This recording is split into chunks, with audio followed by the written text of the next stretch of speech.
Hi everyone, good afternoon. How many folks who are currently running startups? And the rest? Aspiring entrepreneurs?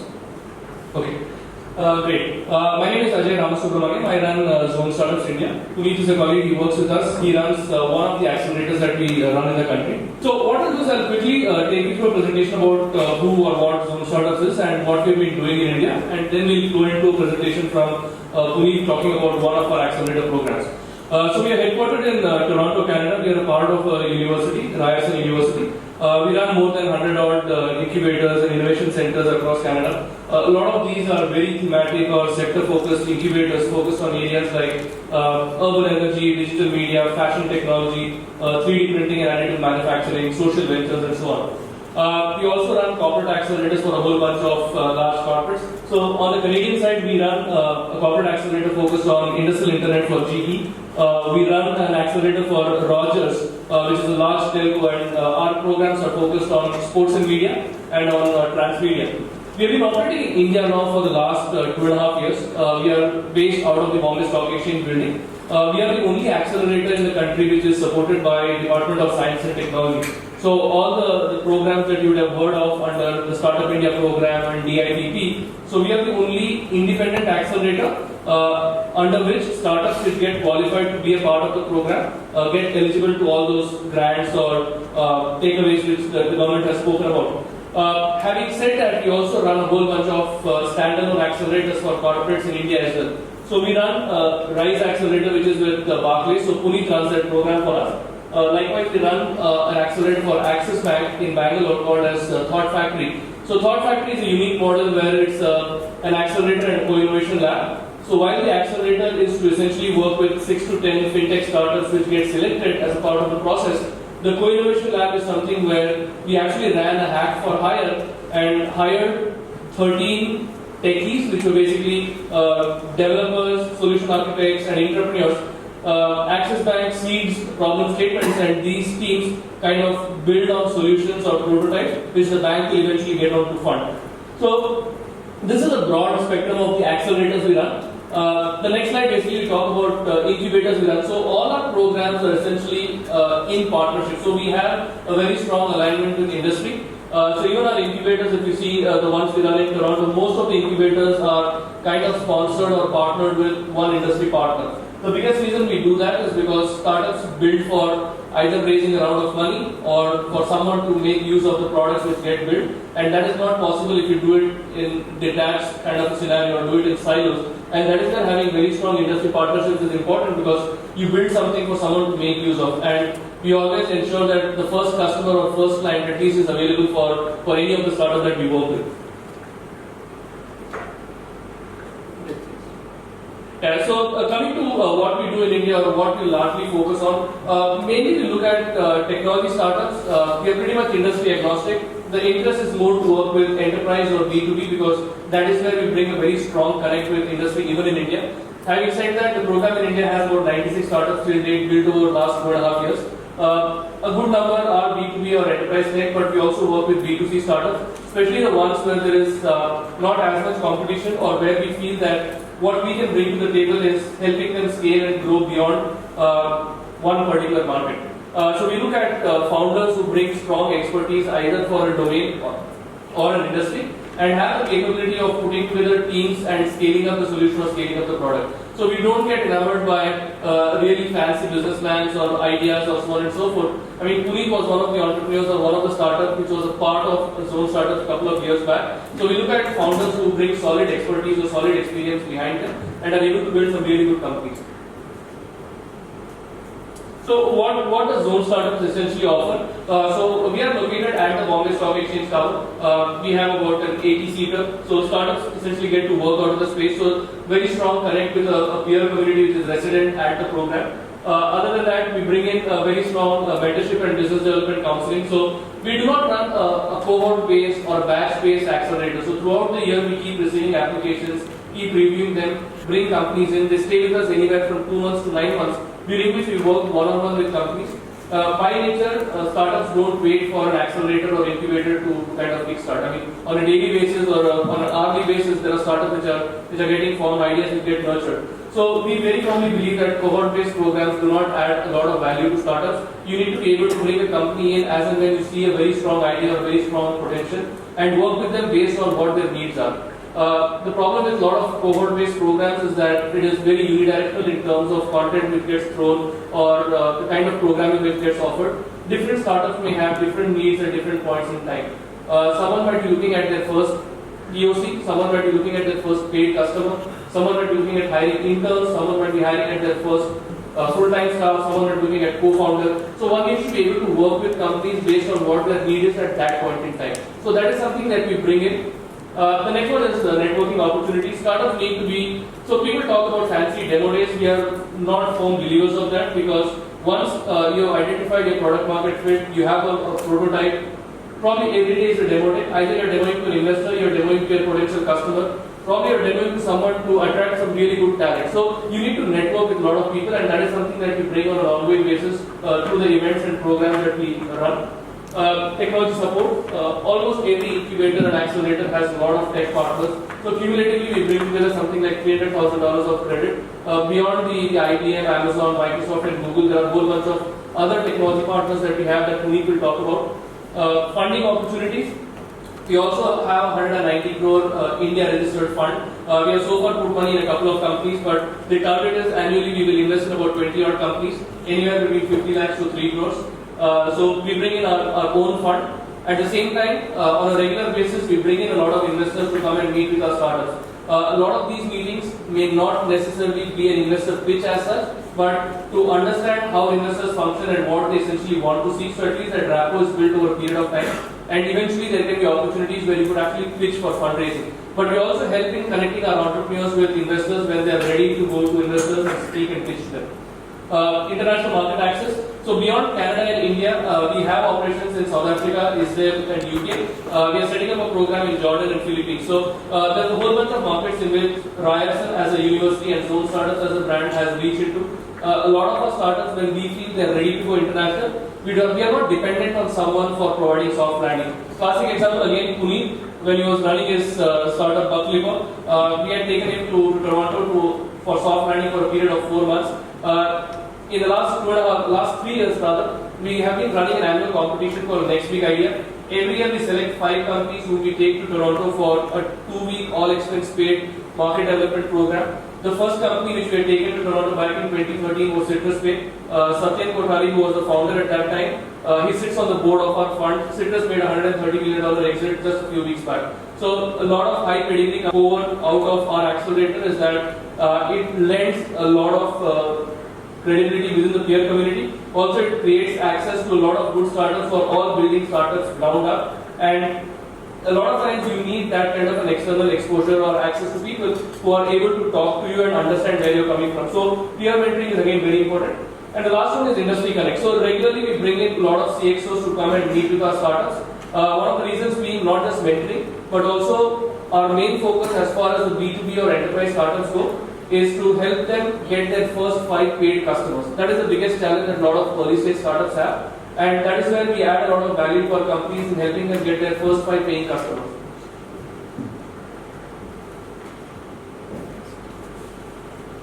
Yeah, so some statistics. So out of our flagship program, till now we have had 79 startups go through the program, more than 500 odd jobs created. One of the things we also focus on, so someone here asked a question about the hiring. So one of the things that we have been doing well is a lot of startups on an ongoing basis require talent which might be short-term, medium-term kind of interns. So till now we have, so this slide is a bit dated, so probably about 200 odd internship opportunities that we have created, and these internships range anywhere from 2 months to 6 months. Again, we do a whole bunch of events, so a lot of unique footfalls. 30 of our startups have raised cumulatively about $11 million. In fact, just last week, you might have read about Flexi Loans, which raised 100 crores. Again, they are part of our accelerator. And yeah, more than 150 odd startups that we've impacted through different formats of events and programs that we put together. So apart from running Zone Startups, which is our flagship accelerator, on an ongoing basis, we have been running a few other initiatives as well. In June this year, or rather in April this year, we launched Empower, which was India's first accelerator program for women entrepreneurs building technology enterprises. It was a 6-week program which was sponsored by Department of Science and Technology, the German government, Vodafone and Google. we had about 180 odd women entrepreneurs apply from across India. 15 of them were selected. At the end of the 6-week program, it was not just in terms of mentorship that we helped them, but 3 of them got equity-free seed funding from us.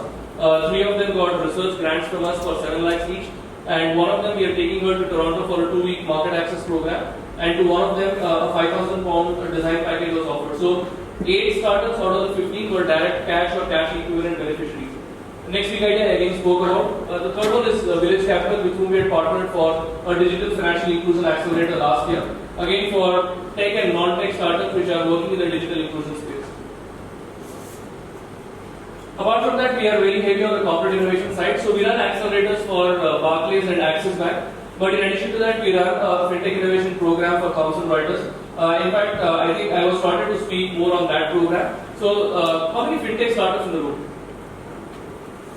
Yeah. So Thomson Reuters has a platform called Icon, which is an equivalent of their app store. What they are doing through the Fintech Innovation Challenge is that they are opening up the Icon platform free of cost to startups that get selected. That gives you access not only to proprietary data that Thomson Reuters owns, but also 500,000 customers that Thomson Reuters has as subscribers or as users of the product. So for startups to make use of platforms like this, or even technology companies, they would need to shell out $2,500 a month. Through the challenge, they are making it available at low cost. In addition to that, we have done other corporate innovation stuff like hackathons for banks like HDFC Bank, ICICI Lombard, Barclays, Axis Bank. We have run innovation for hire program for ICICI Lombard. In fact, one of the hackathons we have done for them resulted in a full-scale product that was built out. It's called the Health Advisor app. It is live with more than 4 million customers of Lombard. It was end-to-end built by entrepreneurs and startups that were a part of Zone Startups.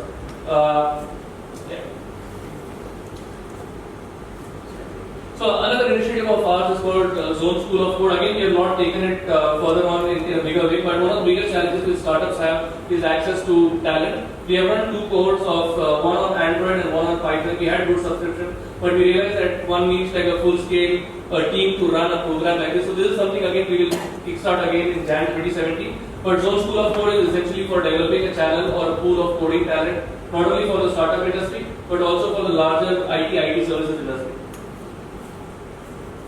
Yeah, and we have a fund as well, which I spoke about. So, yeah, that's the team. Few faces, few names missing, but yeah. So any startup here who is interested in looking at an accelerator program or knowing more about us, we'll be more than happy talking about it. I'll just pass it on to Puneet, who can talk about the Rise Accelerator. Good evening, everyone. As Ajay mentioned, so we are colleagues. I'm Team Zone Startups. I run the Rise Accelerator for Barclays. I've been an entrepreneur myself, gone through 3 accelerator programs, and now I'm on the other side, helping startups through accelerators.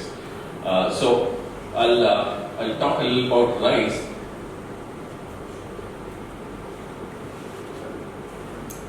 Alright, so Ajay just spoke about Zone Startups. Zone Startups is a arm of Toronto-based Rise and Future Sync. So we run 125 plus global innovation programs across different locations. So Zone works across sectors. These are the different programs: Launch Zone, Fashion Zone, Biomedia Zone, Transmedia Zone, Social Venture Zone. So Zone Startups helps all these startups across different verticals through various innovation programs. Similarly for FinTech, we are running the Rise Accelerator. The batch 1 rises this Monday. We're launching our first batch with 10 startups. This is a 18-week program focused only on FinTech, including these 10 startups. So this cohort, so what we do is, so these founders and teams, they come to Rise, and we map them, we connect them to the Barclays business users, business teams. So we have how a corporate accelerator program works is, on the corporate side, we identify problem areas or use cases, and we take in internal sponsors from that. And if any one of you would have an experience selling it to enterprise, you know how the cycles are. I've been selling to banks myself, and it takes them like more than 12 months to be there. What a 4-month program, what this accelerator program does is, it gets you the POC on the fast track, and we have internal sponsors and internal teams who work with you so that the POC is done and the use case is solved. So once your POC is successful, they enroll you as vendor and you get them as a customer. So the objective is identifying high potential fintech startups for Rise Accelerator, which match and which can benefit Barclays, different businesses across different locations. So what this program offers is access to Barclays in 47 locations, and if your solution fits in Barclays or any of its customer, you're welcome to the Rise Accelerator. How it works is, so we received applications from 7 countries, more than 250 applications. A selection committee comes in. We shortlisted 10 startups. Now, even the shortlisting process, how it works is, so we prioritize the business use case and the problems that corporates want to tackle, and we try and match these startups. Now, these startups across the coming 4 months will be working with them, customizing the products, and because what startups also benefit is they learn how a corporation of that scale works, and the selection of these 10 startups also acts as a validation. Now, if you're working with Barclays and you've sold it to Barclays, it's a big enough validation that HDFC will be interested in buying your solution. So yes, what startups gets is connect and access to senior leaders, senior executives, and decision makers from Barclays, industry connects and mentorship. You get a space performance at Rise Mumbai. You get all the you get cloud credits and mentor access from all our different partners. So what we try and do is we sit with all these startups, understand what stage they are in and what challenges they are facing, and we try and solve that. So through this program, apart from what you will be doing with Barclays, we try and help you with the needs that you want to fulfill at the earliest. So this actually is a global map. So yeah, Barclays program along with the Zone Startups partnership, we bring in this access. So it's more than 47 locations of Barclays, 7 locations of Rise, and 4 locations of Zone Startups. So you get international access. So startups that we have currently in our program have already started working with Barclays in Kenya. So if your solution, maybe it does not fit here or Barclays does not have a retail banking here, but your solution will fit into other locations also. So you get the total global access. These are the partners we work with. So for the tech side, these partners come, they conduct sessions, workshops, and handhold you to use these technologies. They provide you free credits and get you started. So now, the program is no fee, no equity model, and I get this question a lot, that why would a corporate invest in such a program and take nothing from it? So the answer is this: what happened to telecom, banks don't want to go through it again. Like, you understand that. So disruption is happening. And you would have heard this example multiple times of what Airbnb and Hilton is, and similarly what WhatsApp did to SMS or calling industry, right? So this has already happened and this is happening. That is why these corporates, so innovation is a serious agenda, and they want to partner and collaborate with startups. That is why these programs. What corporates get is, so I'll tell you, so innovation is a very external function. You cannot have the same 2 guys and ask them to innovate, right? So these programs, these accelerator programs, provide a platform and invite external innovators, early access to technology. So whatever they're building, try it out. Now these large organizations, they have R&D centers, R&D labs, and they invest in that. Now through accelerators, they get these external founders and innovators, and it becomes more flexible. Also, what we have already seen of last 3 months in Rise Mumbai is the internal organization, internal members of Barclays or any organizations through these programs. So there is this entrepreneurial energy in the internal organization, and the agility teams. So these folks who've been working with them for the last 20 years, they come and see the way startups work, and they also become more agile in the working. And yeah, so that is it. Thank you. The riseaccelerator.com is the website for Rise.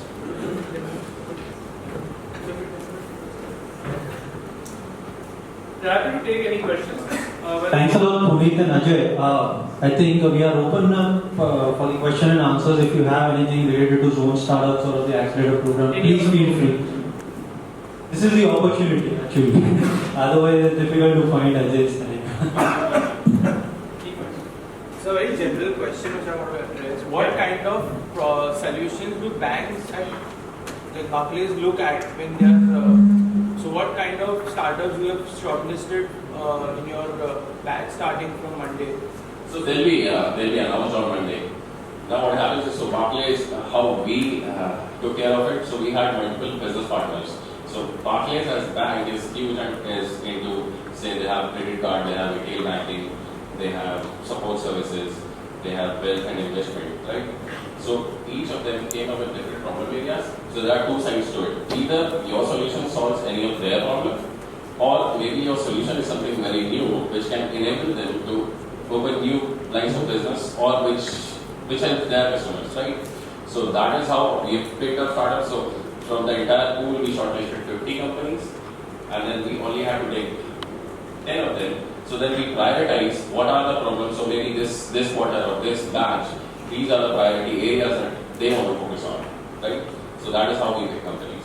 So I'll just add a little bit to that. So while corporates are extremely large, and it would be foolish to think that banks don't innovate or large corporations don't innovate, they absolutely do.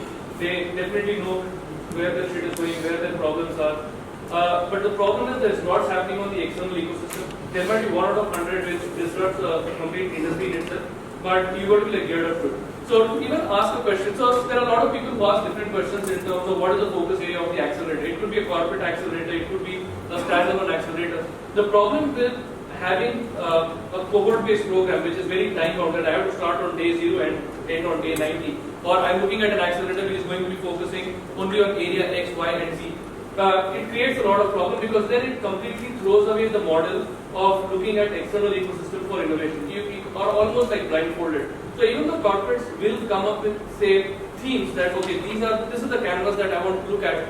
At the same time, they know, so corporates are very complex in a sense that you might think that within a bank, even though there are, so for example, you might be a customer of bank X, you might be having a credit card with them, you might be having a saving account with them, you might be having a fixed deposit.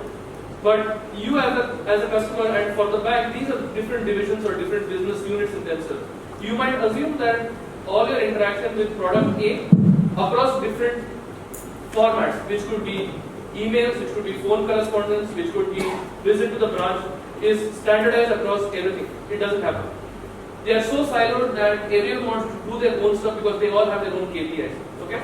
So when a brand, so if Barclays as a bank launches an accelerator, first place, they get multiple internal sponsors because I as a sponsor of say credit card might know what my problems are and I have nothing to do with Ajay as a customer of 3 more products. Okay, and that is why there are multiple sponsors, and even though they might identify broader themes, as and when you come up with solutions which they feel are relevant to some problem which is probably impacting area A and it might not be in the theme, they know where their problems are and they will identify. So a lot of times having themes is okay to have a broader canvas, but usually when it comes to selection, so even in this cohort, I mean even though Puneet would not want to name the companies, there are 10 companies selected out of which 8 are from the broader ecosystem and 2 are internal projects which kind of shaped up.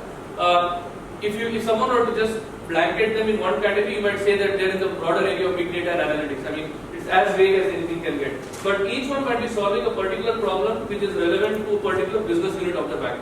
But broadly, they might come under the overarching umbrella of say big data and analytics, right?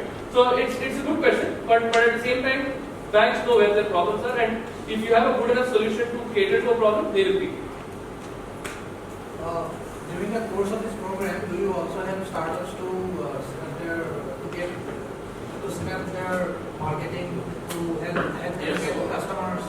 Yeah, I mean apart from the POC you'll be doing, you'll be going through the entire program, which starts from the basics of business, going to product, and then you have multiple weeks of product. So the way Zone Startups works and the way this cohort-based programming is, they're totally different. So here, you're giving sessions and workshops on the product, understanding your product, you're being mentored and helped on it, and then we give you time to build that.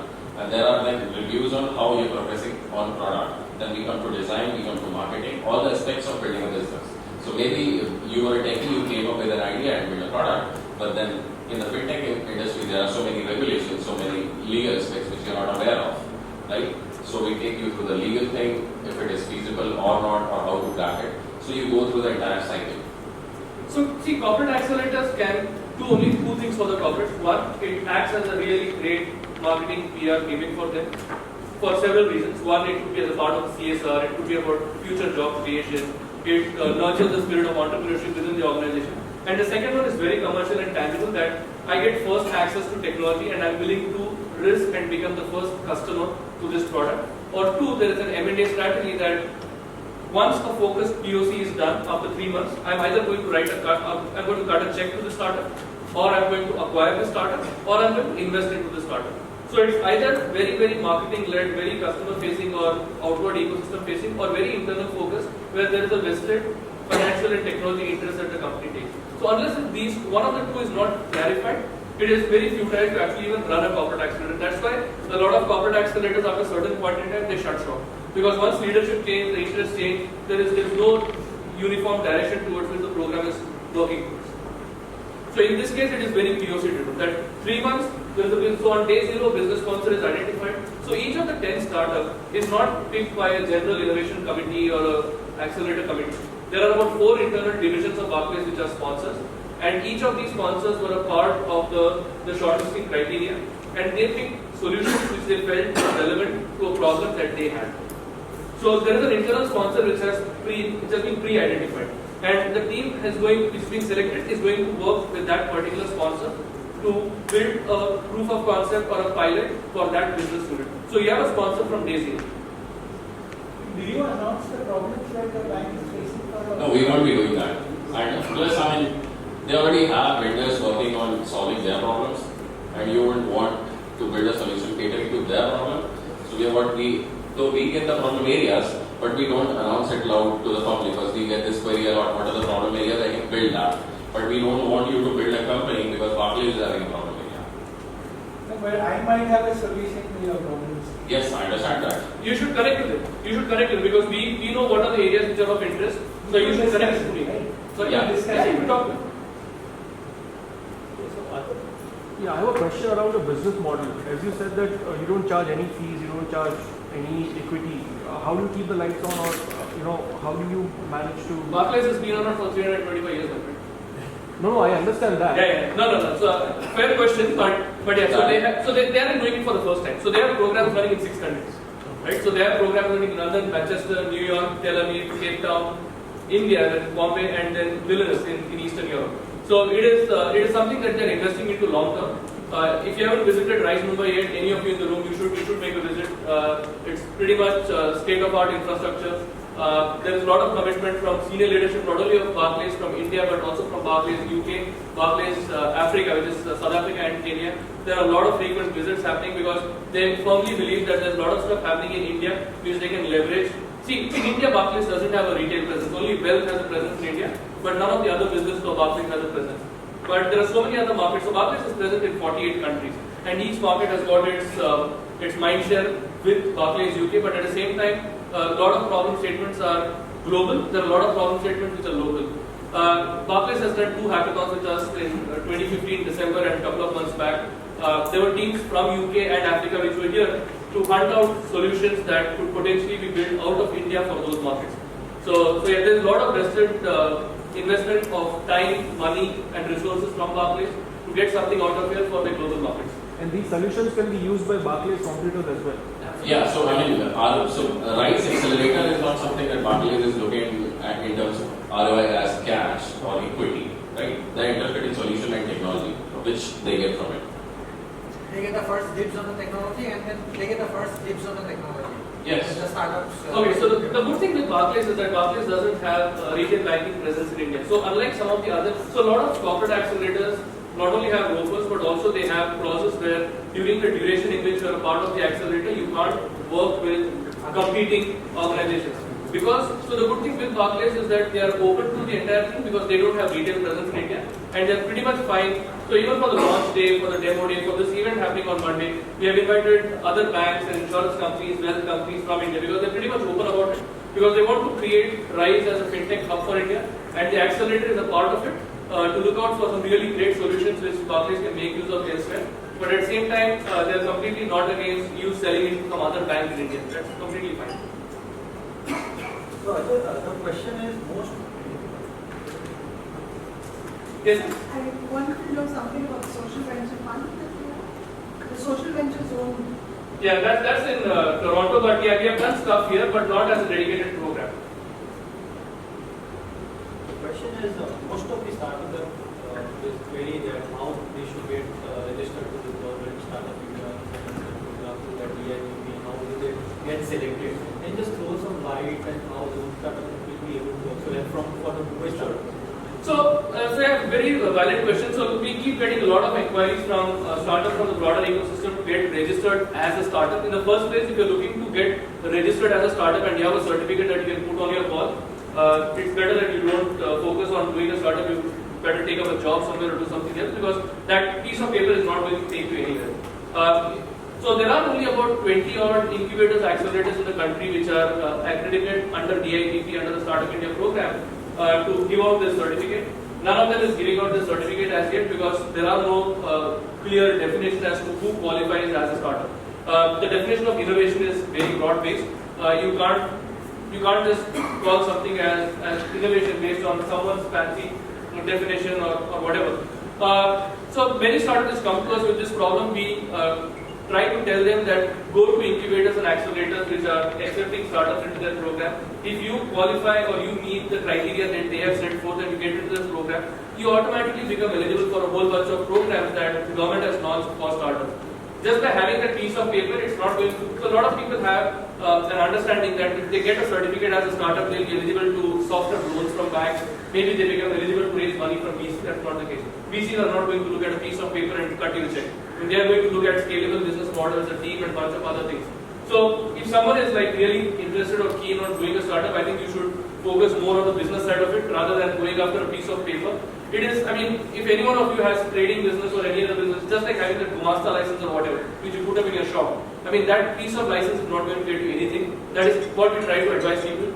On the other hand, we also know that there aren't any incubators, at least the known ones, which are giving out the Startup India certificate. Because while the carrot is for the startup to get the certificate, the sword lies on the neck of the TBI because under RTI, if someone files a question saying that on what basis or what grounds such and such was accorded a status of a startup, the incubator has to pay a lot of penalties. So that's the reason why even sign that IIT Bombay is not issuing it, CIIE in Ahmedabad is not issuing it. So none of even the known ones are issuing these certificates. There are already around 200 plus. Yeah, so the smaller incubators they are. So if you actually go onto the website of DIPP, there are a lot of startups which are probably even doing very standard business, like running a travel and tourism business. I mean, I don't know how that can be even classified as innovation or innovative business. Yeah.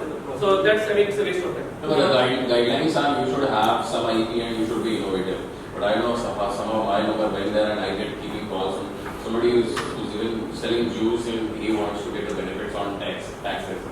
So everyone wants that certificate. So anyways, if any of the startup becomes eligible for a technology business incubator, which is mandated by Department of Science and Technology, you become eligible for sales tax exemption up to 50 lakhs. I mean, by the time you reach 50 lakhs revenue, it anyways takes at least a year to 2 years. So at least for 2 years, you are exempted from tax in any case if you be a part of any of the incubators which are supported by Department of Science and Technology. So yeah, I mean that is very good. We take one last question. Can you become the volunteer associated with any startup on a weekly basis? And when the startup start earning profit, then it can be shared. Sorry? Can you become the volunteer associated with any startup, like mentor for a startup? We anyways do that, so we don't need equity for mentoring a startup or for helping a startup. So if you have anything that you need help on, just give us a shout. So do you help us to making team and guiding for this business strategy, business plan, other things? We can talk. What you guys will be happy to know, and we can talk. One thing, if a startup is not selected under your program, so you can actually tell them the reasons why they are not selected and what they need to improve on. Yeah. So in fact, so for a lot of startups, so many startups so we reject startups for several reasons. We also reject startups which we feel are more mature than what we would look at, because then we only select startups where we can legitimately add value to them, and value could be in the several areas that I mentioned. We also reject startups if they are too early on. If a startup is too early on getting into an accelerator, we tell them the reason, but we also keep them in our pipeline for next 3 to 6 months, so that when we think that they have reached a certain stage where they can actually be accelerated. So there's a huge difference between incubators and accelerators, right? So while you can get into incubators where you're in an idea stage, you probably still don't have your team in place. You get into an accelerator where you have got your product market fit, where probably you have a couple of non-paying customers and you want to accelerate or grow to the next level. So we keep track of companies here when we reject them, so that when they reach certain scale, we get them in and work with them. Right. Thanks a lot, Ajay and Punit.